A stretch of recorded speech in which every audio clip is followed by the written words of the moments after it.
Yeah. Så er der lige en lille ekstra demo af, hvad man ellers kan få det her cirkus til at kunne. Før der trackede kun på et enkelt punkt. Men det er lige blevet opgraderet til at kunne tage lidt flere punkter. Så man kan lave en live keystoning ind på Hippoen ved at connecte nogle af alle de her punkter til DMX'en på Keystone på Hypnotizerens masterlag for eksempel. Altså, det er bare at gøre som man vil. Man kan få punkterne til at gøre lige som det passer i. Men jeg synes det kunne være sjovt at bare lave det på Keystone lige som et forsøg her. Det er skrevet op på en lidt hurtig måde, så det tog kun lige en times tid at få lavet det her. Det gør også, der stadig er lidt fejl i det. Men det viser meget godt, hvad det egentlig er, det kan.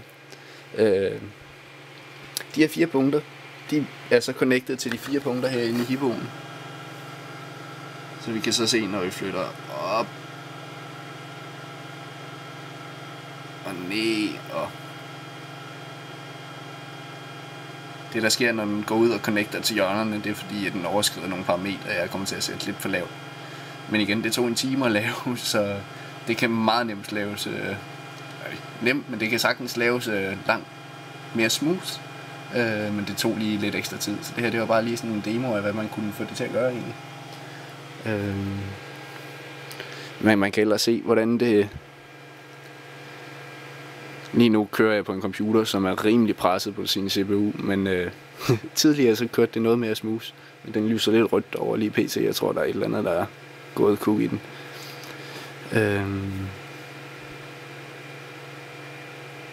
Yeah.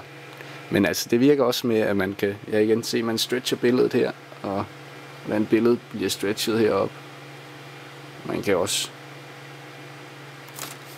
ligefrem tabe papiret, og billedet følger efter. Jo, så er der